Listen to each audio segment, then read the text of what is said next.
Assalamualaikum warahmatullahi wabarakatuh. Alhamdulillahirabbil alamin. Wassalatu wassalamu ala sayyidina Muhammadin wa ala alihi washabihi wasallim amma ba'du. Alhamdulillah, pada kesempatan kali ini kita bisa bertatap muka dalam kegiatan P2K2 hari ini. Semoga kita semua diberikan kelancaran oleh Allah Subhanahu wa taala. Amin ya Allah ya rabbal alamin. Perkenalkan, nama saya Damiri. Saya berasal dari Kecamatan Cempaka, Kabupaten Cianjur. Insya Allah pada kesempatan kali ini saya akan menjelaskan di modul 4 ya, sesi ke-13, langkah 6.1 sampai poin 3. Ini menjelaskan terkait cara pencegahan kekerasan di keluarga dan di masyarakat. Baik ibu bapak yang hadir pada kesempatan kali ini, kita simak cerita anak yang tidak mau sekolah. Saya bacakan ya. Kisah ini bercerita tentang seorang anak kelas 1 SD yang kisah ini yang tidak mau berangkat ke sekolah. Dia bernama Nina, anak dari Ibu Eda. Suatu hari Nina menangis tersendu-sendu di depan rumahnya karena tidak mau berangkat ke sekolah. Di saat Nina sedang menangis, seorang ibu bernama Ibu Ati bersama anaknya berjalan melewati dan menghampiri Nina. Sebagai tetangga, Ibu Ati berusaha menenangkan Nina dan mengajak Nina pergi ke sekolah bersamanya. Namun, di saat Ibu Ati sedang berusaha mendiamkan tangisan Nina, tiba-tiba ibu dari Nina keluar dari rumahnya dengan wajah marah. Ibu Eda memang tampaknya tidak terima dengan sikap Ibu Ati. Dia marah-marah pada Ibu Ati. Ibu Eda menganggap perbuatan Ibu Ati tersebut telah ikut campur dalam urusan keluarganya. Sebuah kata yang pedas meluncur dari mulut Ibu Endah. "Hei Bu Ati, ngapain ngurusin anak orang? Urusin saja anak ibu sendiri." Ibu Edah pun segera menarik Nina masuk ke dalam rumahnya dengan terus memarahi anaknya tersebut.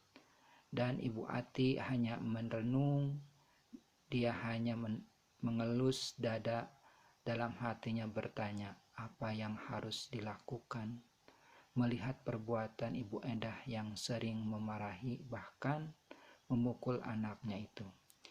Itulah akhir cerita yang harus kita renungkan, apa yang harus kita lakukan menyaksikan perbuatan seorang ibu yang sering dilakukan kekerasan terhadap anaknya. Nah itu Bu, sebuah cerita yang menggambarkan perilaku yang tidak baik ya, perilaku yang tidak baik. Nah ini di sini Bu, apakah ibu pernah mengalami hal seperti itu yang tadi diceritakan? Kira-kira ada nggak ya Bu di sini? Ada yang pernah mengalami?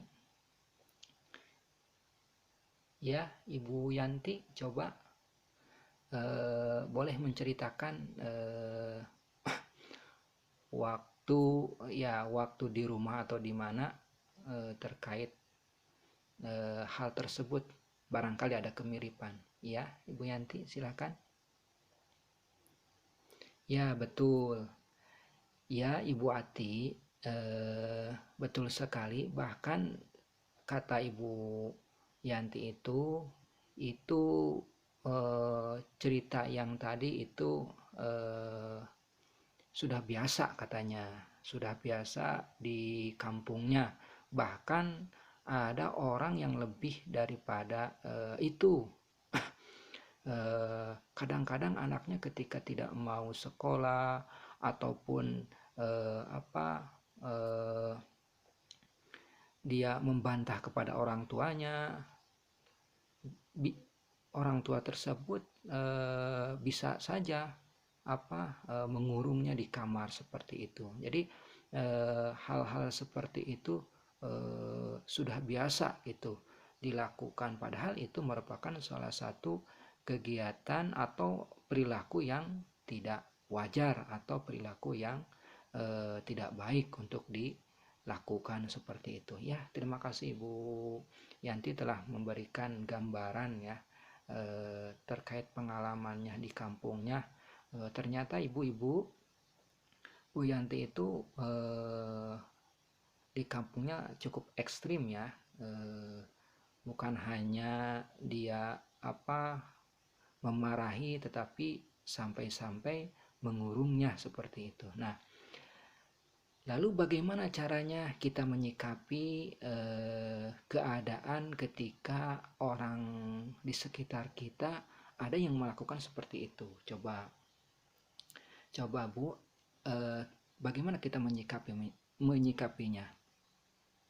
Nah, untuk jawabannya ya nanti saya berikan dulu nih kertas ya.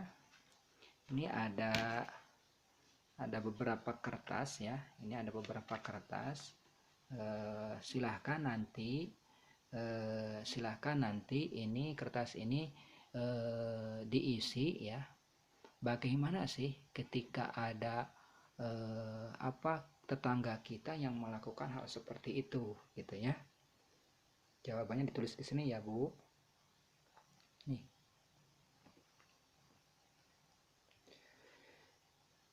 Gimana Bu, udah?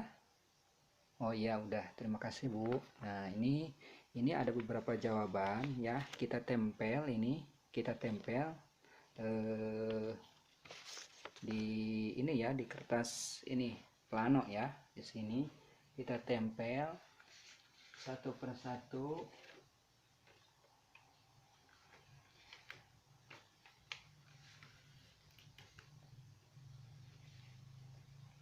Ya. Nah, itu kita tempel satu persatu dan udah ada namanya, udah ada jawabannya di sana ya. Di sana ya.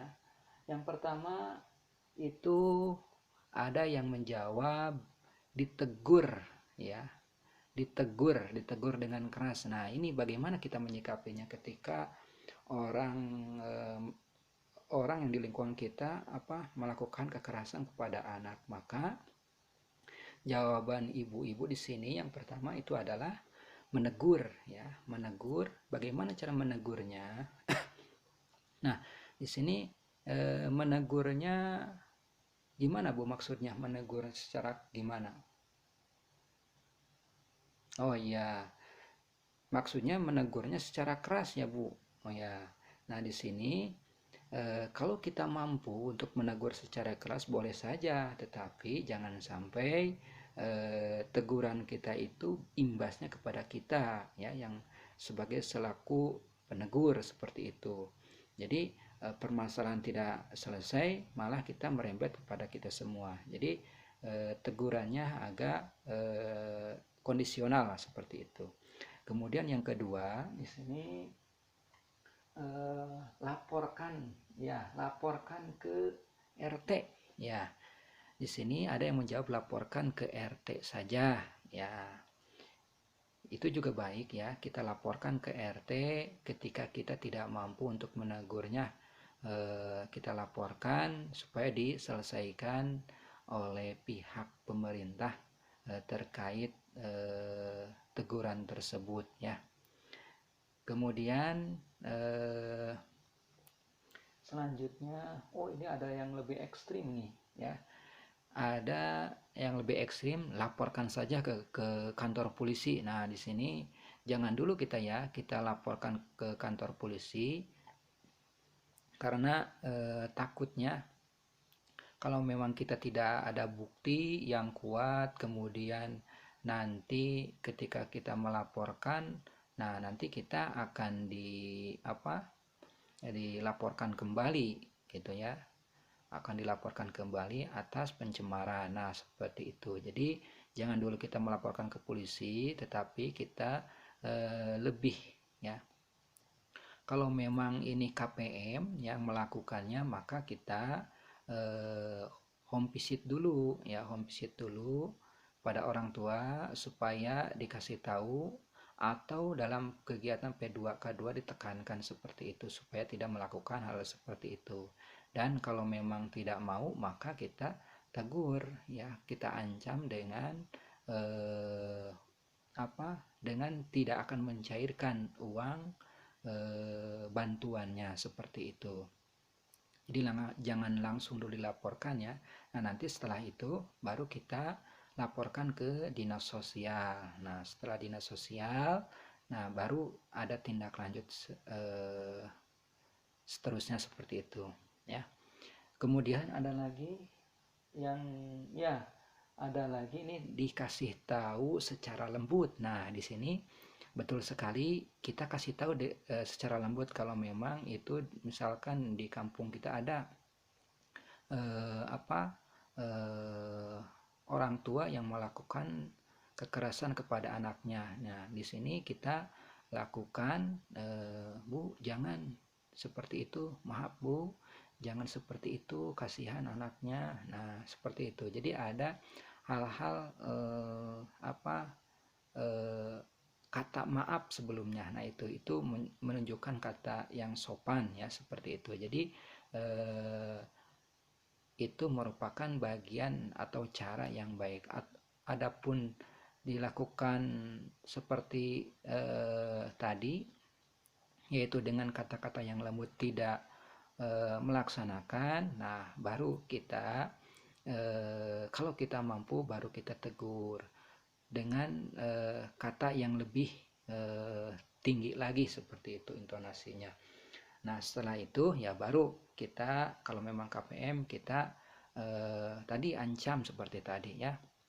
Jadi jawaban yang 4 poin ini dari kelompok-kelompok ya 1 dan 2 ini cukup menarik ya untuk kita pahami dan kita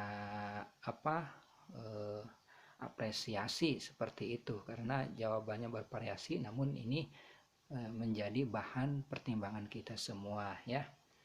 Ya, mungkin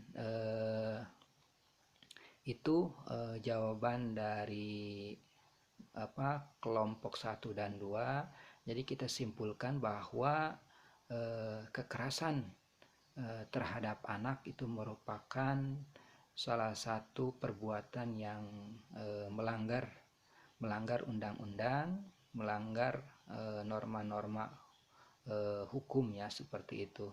Jadi untuk ditinggalkan seperti itu. Dan adapun anak tidak mau melakukan sekolah, tidak mau menuruti orang tuanya, ya kita sedikit-sedikit memberi pemahaman kepada anak. Mungkin itu yang bisa disampaikan. Allahumma biqil. Assalamualaikum warahmatullahi wabarakatuh.